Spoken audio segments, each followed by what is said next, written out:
To be or not to be? That is the question. That is the question. Why a reading program? Every book we read is a little engine for empathy, really. There's what we read, but there's also why we read it and who we read it with. It's a different book based on who you discuss it with.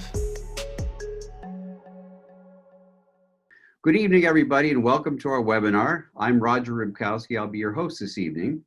And as we usually do here at Palma, we're going to start out by offering up some thanks to God. In the name of the Father, Son, Holy Spirit, amen.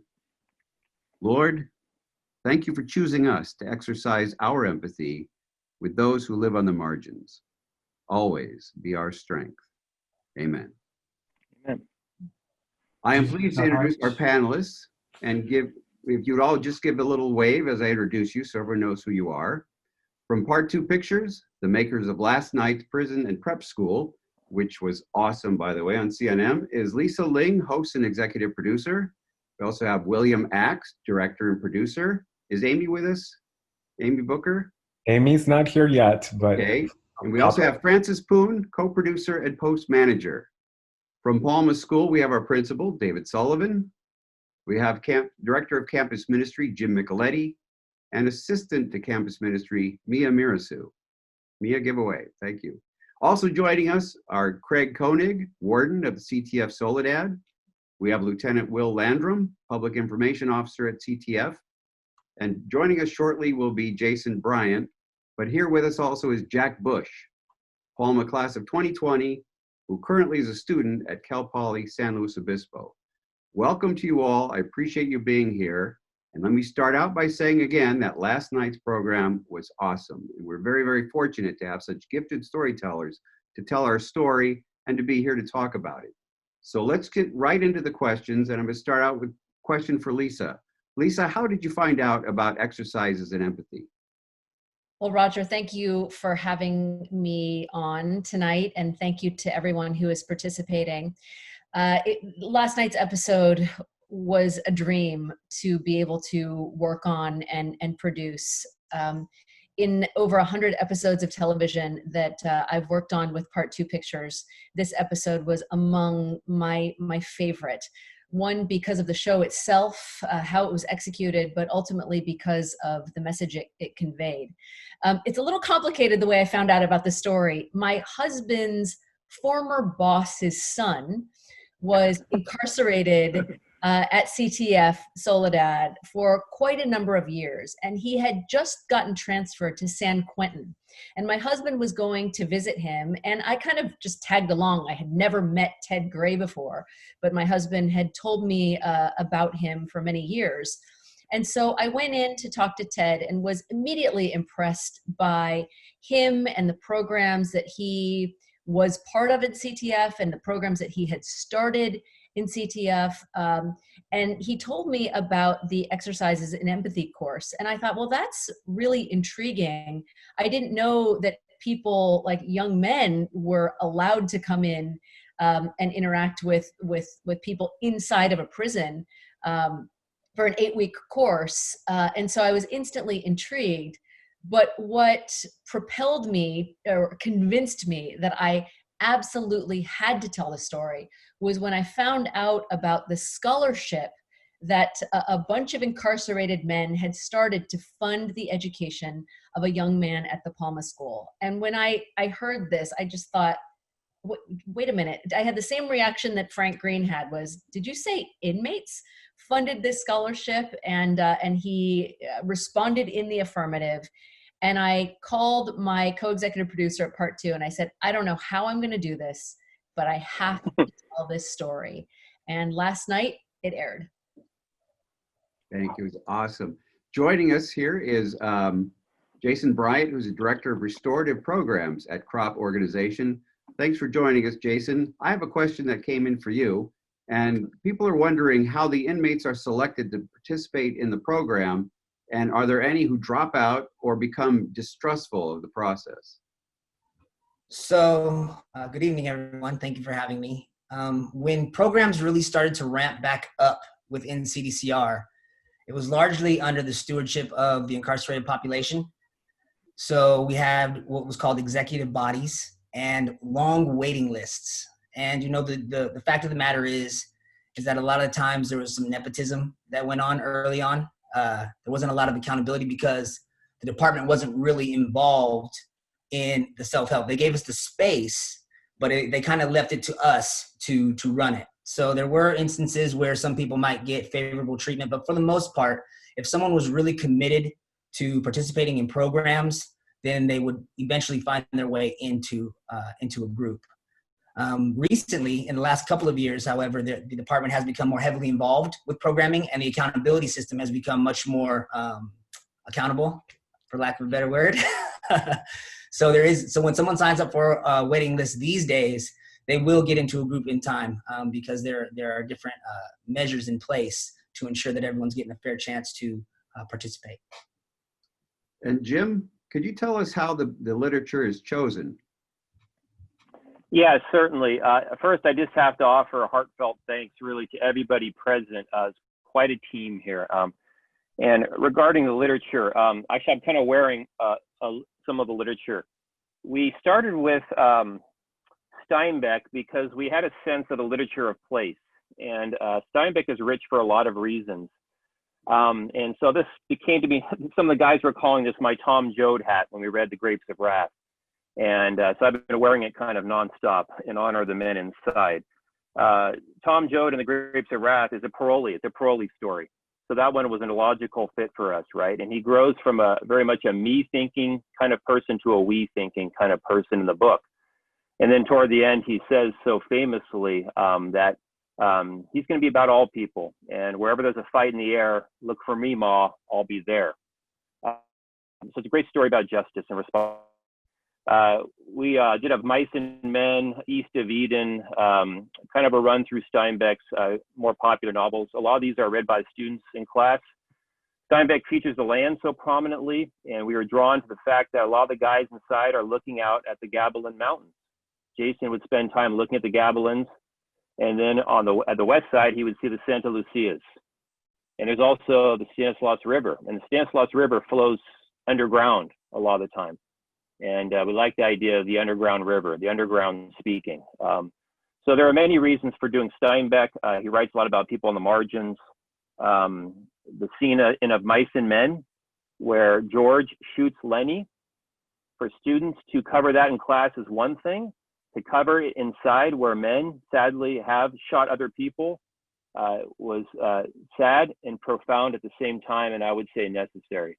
It really opened our eyes. Mia's son, Oliver, said it best one time, in class we analyze literature, but here with the men inside, we get to feel literature. That really spoke to me and still speaks to me. So we try to kind of repurpose literature a little less from test taking, a little more for humanity and liberty. It works. We did a Man Search for Meaning, letter from a Birmingham jail, Martin Luther King Jr., it's been quite a list, and of course we did with Lisa and company Hamlet, and it was so gratifying to me to see the opening with To Be or Not to Be, and the high themes of that book shared and covered so well in the video. So literature will always be a mainstay of our feature. Thank you, Lisa, for capturing me saying, literature, they're engines for empathy. We can grow close to each other through the stories we share. And it gives us license and permission and access to our stories. I got a question for Warden Koenig. Thanks for being here tonight. We saw last night how this affects the men inside this program, but we're wondering, is there an effect on the general population, even though there's so few men in this program participating? Sure, absolutely. Well, first, let me start also by saying the same thing everybody else has said. And thank you to everybody that's participated in this. It's so nice to see some of the work that's being done for the betterment of society and the men that live here that happens behind the walls so often in secrecy being able to be brought out. So thank you everyone, especially Lisa. You did such an amazing job telling the story, and it was a story that was real important for us to have told. But to get to your question, absolutely. When CDCR has noticed anytime that we bring programming to a facility, that it will have an overall effect on that whole facility, no matter what metrics we happen to be using, be it lack of violence or if average reading score is going up. Any program will have that effect. But this program in particular, I think a lot because of the way that it's taught.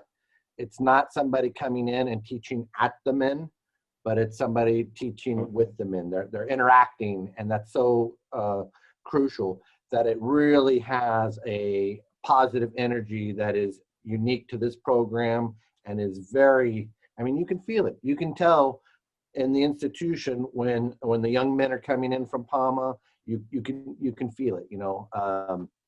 So yes, it definitely has a large effect on more than just the men that are participating, but on the whole population. Not to mention the fact that every one of these men is an ambassador for the program. They're embodying the ideas that are being shared, and they take that with them throughout their day. So yes.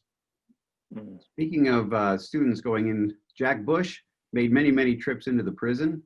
Jack, could you tell us if your classmates, if their opinions about incarceration in the California criminal justice system changed because of this program, and what about yours personally?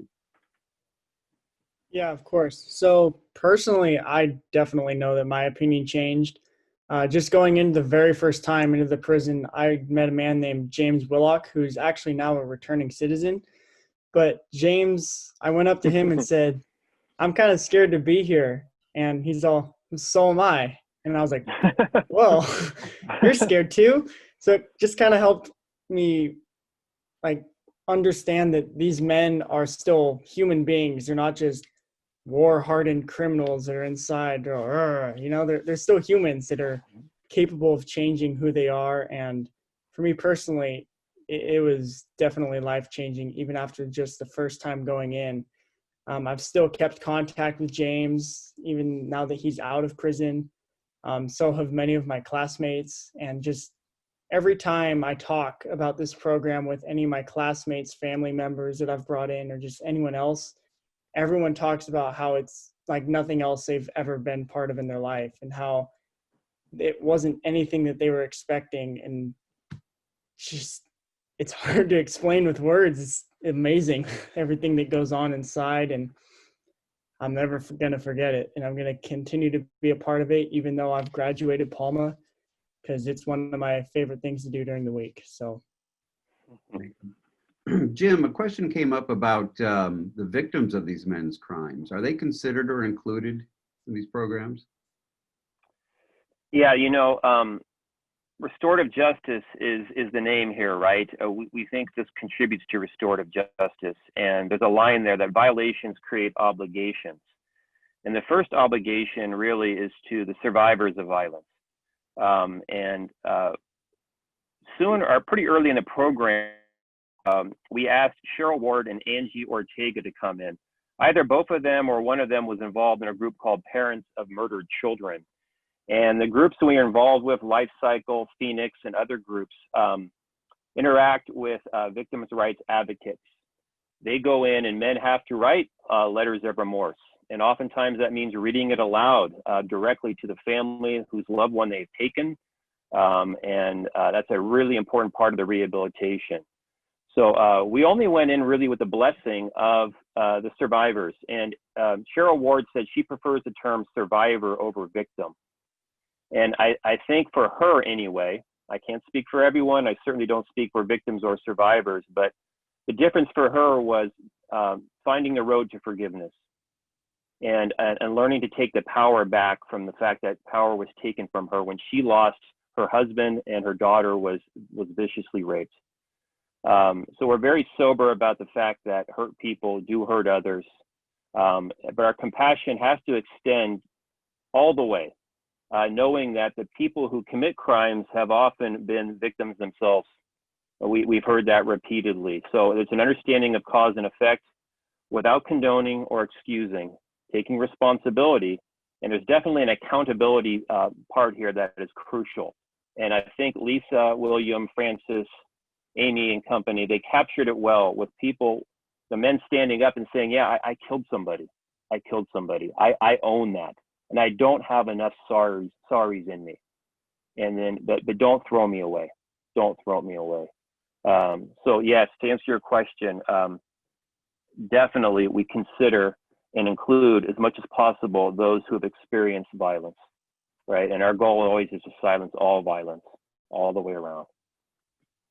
Lieutenant, last night on the show, they said in the beginning this was filmed pre-COVID, and obviously we know since then COVID has taken over, this pandemic has spread. How has the pandemic affected the program? What changes were made, and do you see this continuing? To say that it just affected our program is an understatement. It really halted a lot of rehabilitative programs, education programs. Right now, we're under a 14-day mandatory statewide modified program. We have staggered yard schedules, dining room schedules. It helps with physical distancing and disinfecting between use. Education materials, stuff like that, are delivered to their housing units, so they're not really having the interaction with their teachers, with each other. Same thing with rehabilitative programs. So yeah, we would love to get rid of this virus and get back to normal. Like the warden was saying, we were planning on going to what we call phase 2 of the roadmap to reopening, or that we were going to open up some programming in facility A and B and facility D. However, we had a COVID outbreak in facility C. Due to the outbreak, we're now doing mass testing at every facility, which means every inmate is getting tested, which is why we're discovering so many more COVID-19 cases right now. So with that, we had to draw back from reopening to phase 2 and remaining at phase 1. And with that said, with the program, our facility C, who's getting the majority of the positive cases right now, we do have a more modified program for them, where that they're being self-fed, restricting the yard access, stuff like that, to try to mitigate the spread, because the precautions we were taking, obviously they weren't stopping the spread of the virus. So yeah, it's really tough right now. I do see it going until we're able to stop, or at least slow down the spread. We're not going to keep it where that we're not giving them yard. They are going to start getting yard, phone access, stuff like that. But programs, until we're able to slow down the spread, get the numbers down, we're not going to be able to reopen for, educational and rehabilitative programs, stuff like that, in-person programs. But we will be able to deliver packets to the inmates so that they'll have something to do and help them with the process. That's tough. That's tough. I'm sorry to hear that. Let's talk about the Yes, go ahead, Mia. I just wanted to add to that even though they are on modified programming, we've been able to Zoom in.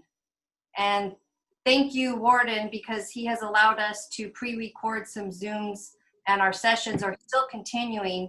And we're able to get those on a disc and get those to the prison, and they're able to air that out to everybody there at the prison. So all of the inmates are able to watch the Zoom sessions with exercises and empathy. That's great. I got a question for William. Thanks for joining us. I'm wondering, from the production standpoint, did the story you want to tell change during production? I would say, in terms of all the core themes and the things that we wanted to explore that was in the original treatment, and in the discussions that I had with Amy Bucher, the executive producer, who Lisa had mentioned, when she first heard about this program and came to Amy to discuss it, I think those were all there. I think really, in terms of the sort of behind the scenes of achieving what ended up airing last night, was definitely a journey of discovery for me personally. There always is a little bit of trepidation when with this sort of program. To be brutally honest, I had immediate concerns of, is this are the victims being considered, as you brought up, Roger? Is this a kind of a hug a thug kind of thing, to be blunt? Those sort of concerns were there. As well as a very, very quick production cycle in terms of not having the normal time of being able to, I can't just get up on the phone and talk to, hey, Jason, I've heard a lot about you or whatever, tell me about your life. So I know going into the production how to cover the story. We didn't really have that. So it was a real, like, you know, exploration of just going down there and just being face to face with everybody. And I think Francis can attest to this as well. I think really the kind of eye-opening moment for us, not only was it the conversations with Jim and Mia about, you know, what the goal was for this program, but it was really ourselves going into the facility. And I will never forget, because I've been in plenty of different correctional facilities across the states in really dangerous areas. It's always going through your mind of, you know, what am I walking into in this sort of environment? And I was greeted with smiles and handshakes by all of the what I came to really refer to on they were never inmates at that point. They were all brothers in blue, all helping me through the process. It's usually the opposite way. I am helping participants through the process, but to have Jason, everybody be so open, as well as, you know, the warden as well, to really enabling us to tell the best story that we could tell. So all the core themes were there. I think if anything, it was all the stories that we ended up hearing that we couldn't share. If anything, I mean, the program could have easily gone a lot longer than it did, because there were so many amazing testimonies, both not only by Brothers in Blue, but by the students as well. Francis, same question to you. How did things change, or did they change from the time you started to the time you finished? You know, kind of like what William said, you know, we accomplished kind of everything we wanted to. What surprised us, obviously COVID hit. And the best surprise of all was when I got a text from Sandy, Jason's wife, saying that Jason's sentence has been commuted. And I can't tell you how many like group message chains we were all on and how thrilled we all were. And of course we knew like we had to find some way to kind of capture that. And, you know, Lieutenant Binning at the time, and you know, with Warden Koenig, you know, kind of made it happen and filmed that moment for us because we couldn't physically be there. So that's what we saw last night. And you know, I was just very, very deeply moved by the program, and I'm glad you guys were too. I actually want to piggyback on one thing Francis said, if I may, Roger, real quick. Sure. And that's just the transparency at all levels. Was something that you don't always see in production. And it really, for us, it's a great thing to have because it allows us to tell everybody's story. There's so many people that are so secretive about their, their story or about their programs that they have, and rightfully so. There's a lot that people put at risk by going on camera, but by offering transparency at the level that, CTF allowed us to have that kind of access. I mean, if more people, more facilities, if more organizations had that sort of transparency, we could have more of these types of stories out there. We could share so many more things that we all realize that can make a big impact on our lives. Can I also add one more thing, Roger, too? I have to make this point because it's such an important one to me. I mean, I think we all recognize that we are in the midst of a very contentious period in this country. This summer saw just these incredible scenes of protests demanding, demanding more justice and speaking out, people speaking out, against aspects of the criminal justice system. And one of the things that I am proudest of in our episode happened when Jason Bryant was allowed to visit the Palma School, and all the young men were invited to shake Jason and the other incarcerated man, Freddie's hand. And when the warden stood up and went to the end of the line and his colleagues to shake Jason and Freddie's hands, that to me was one of the most powerful scenes that I have ever observed firsthand. And to me, I like to say that in many ways, this show is sort of an antidote to so many of the things that are happening right now. By the warden showing this humanity, right? And volunteering to shake the hands of incarcerated men. I mean, this really is something that I imagine would not have happened years ago. And to me, it was an example for the world to see of what needs to happen more in corrections, which is seeing our brothers and sisters as human beings, as people who will eventually return back to society and hopefully become productive members of it.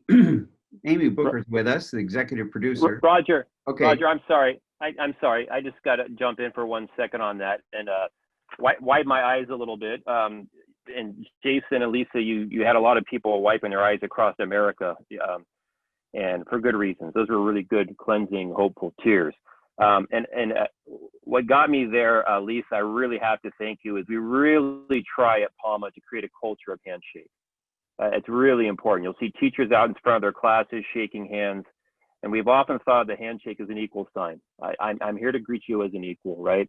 And it's one of the things we first observed when me and I went in so many years ago, is we got that handshake. And particularly now in COVID, where we're not touching each other, we're kind of seeing it anew, the value of healthy human contact, of that handshake, particularly for young men who need confidence and need that strong grip. So boy, did that really score with me, that image and that warden and those handshakes and that chapel, very sacred. Thank you for that.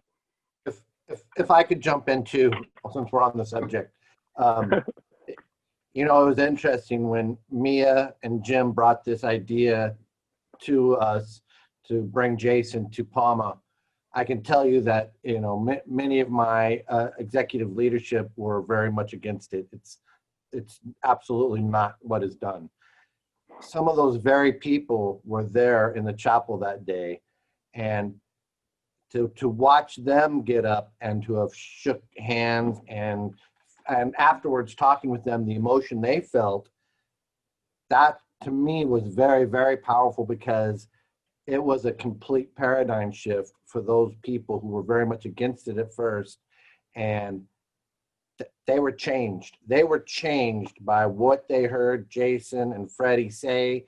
They were changed by watching the young men at Palma, how there are people in leadership positions throughout the department today who were changed on that day. So yeah, that was a very powerful moment for me as well, and for us. So absolutely. Okay, so now Amy, you got to follow all that. I'm sorry.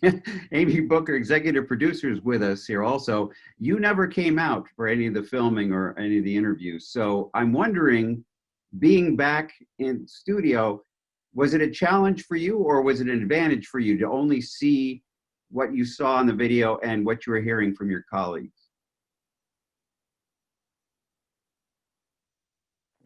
You got I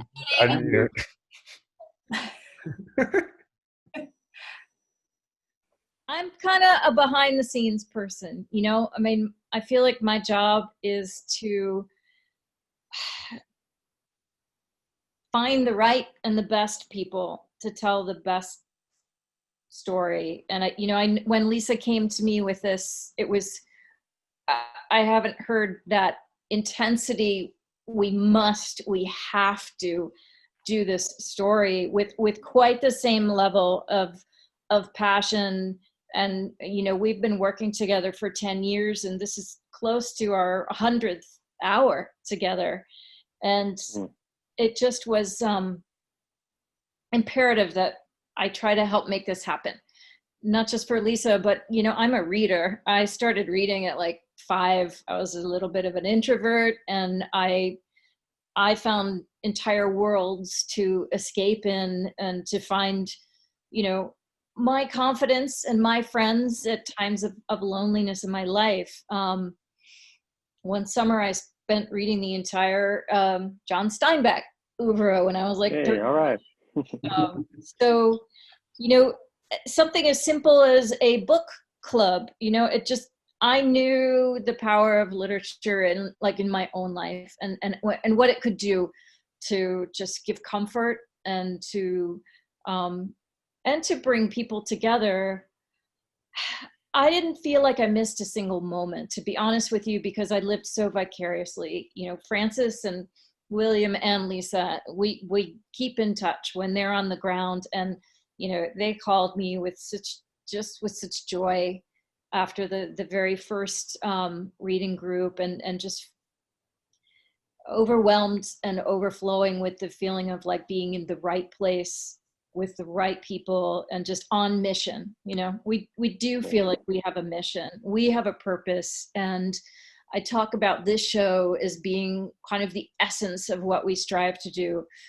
It's really, it was a huge honor and a blessing to have the opportunity to tell this story. Warden, you know, all of the team at CDCR to take that leap of faith with us. I guess in short, did I feel like I missed anything by not being there? No, I really don't, because I wouldn't have had anything to do. I mean, William and Lisa and Francis, they knew, they were out there doing it. For me, it was just amazing to see what came back and just to start seeing the cuts come together. And I'll never forget, I can't even remember, William and Francis, we talked about the idea of having the men and the boys read those Hamlet phrases. But when the first kind of version of the intercut voices came out to be, or, you know, to not to be, and we found that idea of using that as this bookend for the show. I mean, the words of the book tell the story. And there was just such a harmonious kind of blend to the words of Shakespeare, the story of Hamlet, and the journey that Jason and all these men and the boys are on. I mean, it's just such a perfect, Jim, when you said it was Hamlet, I do remember thinking, oh, holy cow, you know, I already knew, like, oh, we have to do this, but then it was a Hamlet. It's like, we've got to make this happen. We've got to make this happen. I couldn't be happier with what the final version was, and just so grateful to all of you for allowing us and trusting us with so many sensitive lives, you know. Everybody who took a leap of faith and opened their mouth on camera, everybody. And as Francis said, I mean, if we could put 5 hours together and give every person who spoke, give them that time, we would love to do that. But thank you. I'm a little long-winded, guys. Sorry about that. No, it's all right. Jump in really quickly. You know, there are, you know, look, even when, you know, William and I were in the field, you know, we couldn't be there for every moment. So there are things that, you know, we see in the back of the scene. And I will tell you, that day, you know, that morning when Jason was, you know, coming to Palma, I wasn't in the van. The van was way too small. William was in the van. And that night, I always get the cards, and I looked at it, and I was so moved to tears. I cried for 30 minutes in my hotel room that night, just watching it. And I knew it was going to translate. And then William was like, don't show Amy yet. Let her be surprised. And you know, another kind of amazing moment, which to answer my earlier question, that was a big surprise. You know, we've always talked about including graduation, you know, in the show, because it was really important for us to show how, you know, this community lived on past that program. You know, like, this has lasting impact. Like for Cy, Hudson, and so many of the other men, like now they're going to move forward and do, you know, have this knowledge as they move forward in the rest of their lives. And William and I kept saying, wouldn't it be great if, you know, Jason were there? Wouldn't it be amazing? And, you know, we're like, it was just, you know, it would be great. And we talked at one point, like, maybe like I would go back, like we would go back, be at CTF and like somehow convince CDCR to allow a cell phone in there, and the men would watch the graduation footage. And live. Yeah. But then, you know, something even better happened, which was Jason, Richard, and Ted, and so many of these guys who made this possible were there in person, and wasn't there either. But when Jason sent me that photo, I kind of lost it. So yeah. All right. Thank you. This has been a discussion of tremendous meaning for everybody on a personal and a more of a larger level. Our principal, David Sullivan, can you share with us what this program means to Palma School from your perspective? Sure, I'd be delighted to do that. When Jason showed up for graduation, let me just say this, he and his friends in this car, they drove a round trip 4.5 hours, 5 hours round trip Yes, sir. to be here to watch Cy graduate in a drive-through COVID environment, 10-minute, if that, kind of presentation for Cy. Less than that, really. And I remember asking you on the phone, because Jason, honorable guy, has to call to ask for permission if he can come visit. Like, Jason, you walk on water over there, what are you talking about? Never come uninvited. Jason, I asked him, really, you would come for a 2-minute visit? That's my brother, he said. We put him through school. I owe him. It was something to that effect, Jason, where I was just very, very moved by that. And that's really the meaning behind virtually all the service and the programs that we do here at Palma School. You know, I'm not a Palma alum. I went to a co-ed public high school. And I find myself working in an all-boy environment. And all the boy literature, all the data, all the research suggests that there are no more selfish creatures on the planet than a teenage boy. I'm all about myself as a teenager. And all of a sudden, through a service program inspired by the Edmund Rice Christian Brothers, our charism, our founder, we find ourselves moved to a service driven by art, largely ushered by GEM, an acronym for Action, Reflection, Transformation. And the approach, as Williams talks about, you know, this transparency, it's all about a come and see kind of attitude, a come and see approach to service.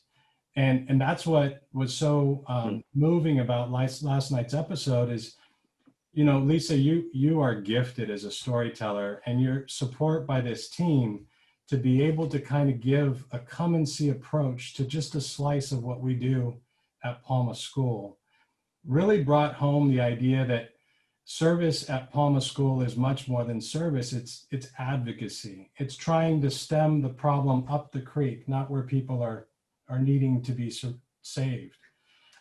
It's the idea that, you know, we are driven here by a love for self and a love for others, driven by a love of the highest power.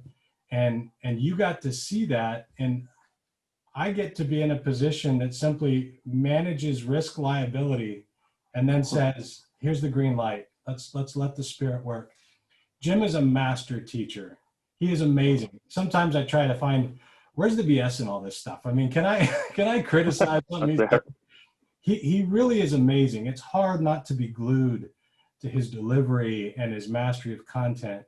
And then all the details, all the myriad of responsibilities that have to be organized by Mia and the warden and Lieutenant Landrum, and all of these details that go in that nobody ever gets to really appreciate.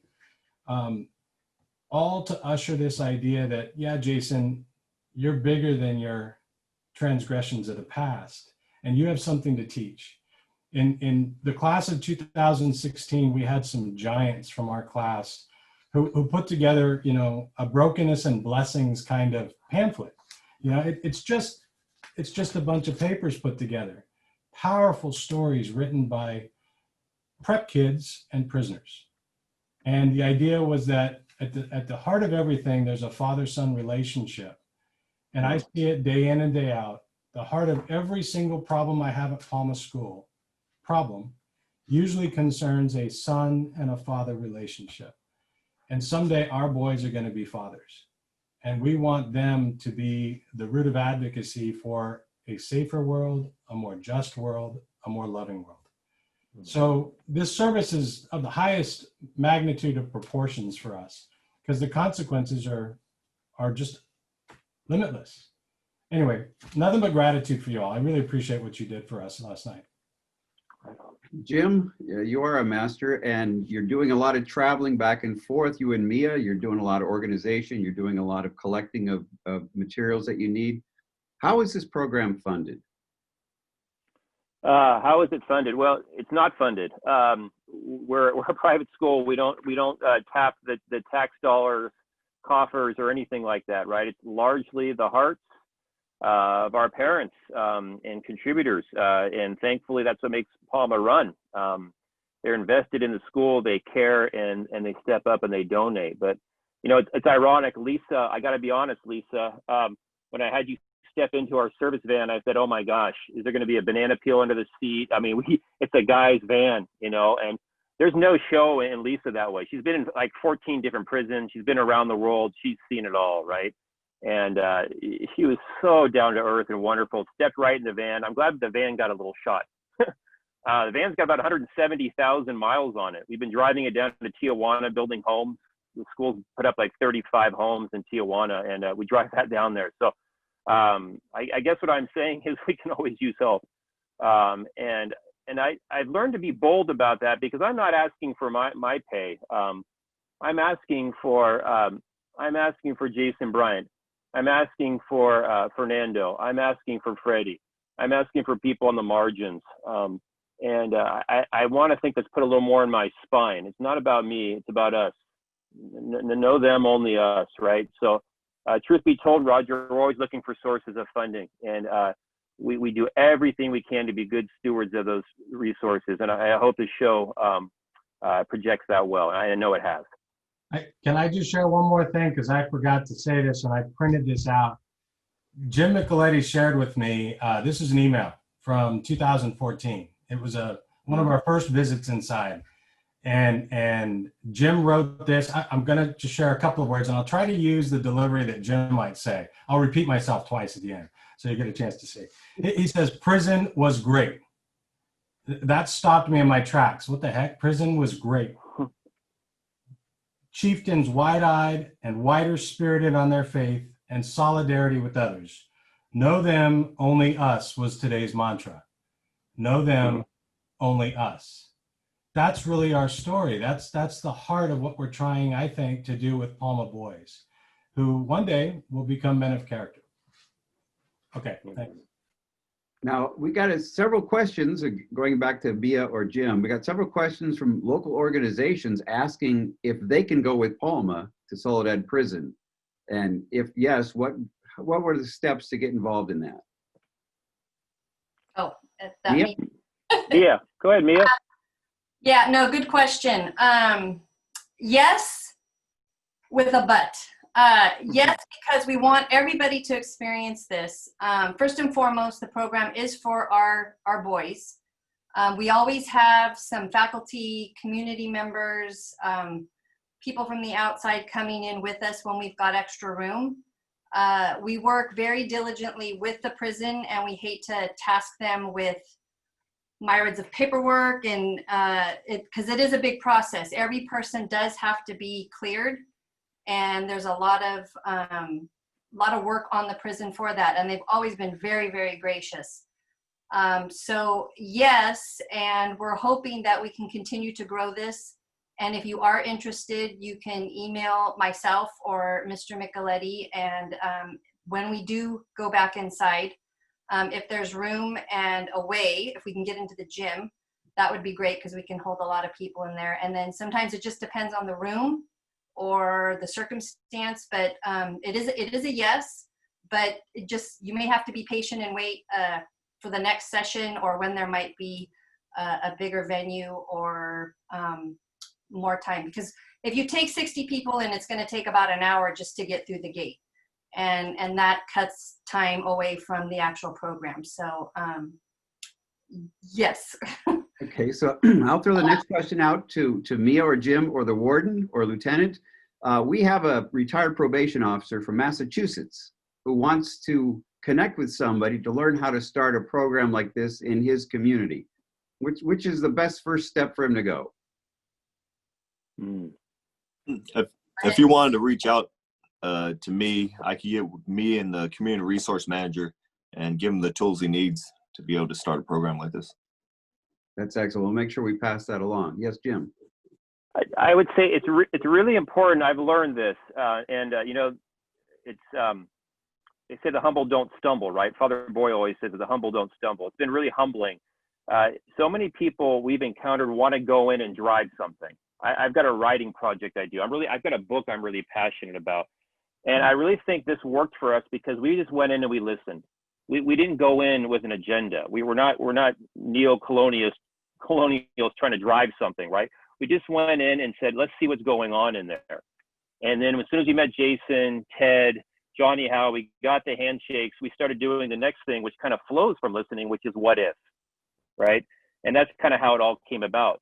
So other people in other cities and other schools, I would encourage you simply to start by visiting.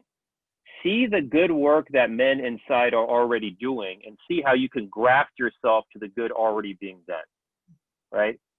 A lot of good is active in the world, right? God's love is kind of stirring things up in the world. The idea is to hook ourselves to that flow. Good things are happening. Find the good and attach yourself to it rather than come in saying, it's all about what I want to do. And I think that's challenging for people. We've even had some professors, interested in what we're doing, but they approach us with, I want to come in and do a writing project. And I'm kind of like, well, wrong answer. The first thing is come and see. You got to kind of observe first and meet people and kind of meet people where they're at, right? And get over that power differential. So I would just have that advice, and we would welcome a conversation with anybody, anywhere about how to grow this. This has to grow. This has to grow. Speaking of growth, Jim, where do you see exercise and empathy going from here? And remember, your answer is also pitching season 8. This is life, so. I wish. Well, with friends like Lisa and Francis and William, right? They've given us such a tool here, such a vehicle to communicate people about possibility. We've used that line, pain to possibility, and we have strong visuals for it now and the best stories. I want to see this take off, mass incarceration has to change. There's so many books right now. Michelle Alexander, right? Brian Stevenson, Just Mercy. I can go on and on about how popular it is right now. Everyone's drawing attention to it. But it's a question of taking that next step and saying, okay, I'm concerned about it. Well, go inside and see where you can be effective. But we want to see more schools involved, more programs. We would love to have classroom space right outside the wire. CTF Soledad, where we could prep students, take them in, take them out, and debrief right there on the premises. Invite public schools to join us, colleges. Really no limits here on where this could go in terms of human beings understanding other human beings as human beings. So before we go, thank you, Jim. Before we go, Roger? yes. I just want to do a quick shout out to Warden. He's always challenging us to go out of the box. And we like that. And I'm not sure how many other facilities have an out of the box thinker for a warden. We've been very lucky to have wardens that we've dealt with about 3 or 4 different wardens, but he has been by far the easiest and the most encouraging to really push us over and see what more can we do. So I do want to say that we are lucky to do all these things because of the warden allowing us in and constantly challenging us to think out of the box. And so I want to give him a lot of credit for being able to allow us to do this and to allow CNN to come in with Lisa and crew. And so thank you, Warden. Did you hear that part about wanting an office outside of? I did hear that. Yeah, like I always said, it's you guys that do all the work. You're the one helping me to fulfill my mission and my obligation to the people. You're the ones doing all the work, so thank you. And actually, when you were saying that, I already have ideas of what we can do outside of the perimeter as a meeting place, an assembly place, a debriefing place for you. I think we can do something. We also should shout out to Lieutenant Ramon, who's been really instrumental in this program, and also some alumni, Nicotoni, Kevin Bass, Jackson Kessiker, Jonathan Garbe, Jack Coster, Rick Keaton, Mark Beach, instrumental from the class of 2016 at helping us sort of shift into new horizons with this program. So you bet. Lots of people to be grateful to, no question. Thanks, David. In our closing minutes, I want to open up the floor to anyone else who has a closing remark, something that they just got to get off them. Anybody at all? I'll go. Okay, Jason. I think I've probably been the quietest. There's been a lot of things that were discussed tonight, and there's many things that come to mind for me. And not to get corny, but when Warden Koenig was talking about the way that there was a change in how his staff viewed me, it's such an important thing. There's this huge shift that occurred between my first 10 years in prison and my last 10 years. And my first 10 years of prison, my experience was because of a terrible decision I made.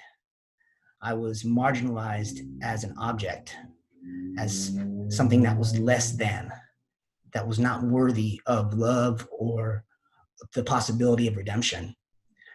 But when people started considering something new and something different, I began to be seen and treated more like a human being. And it is such an incredible inspiration. I know that there's a lot of people who feel that the episode we did was super inspirational, and it was so powerful on so many levels. But none of it would be possible if there weren't people in society who were willing to look at those of us who made poor choices as human beings. Because our transformation would mean nothing if you didn't care.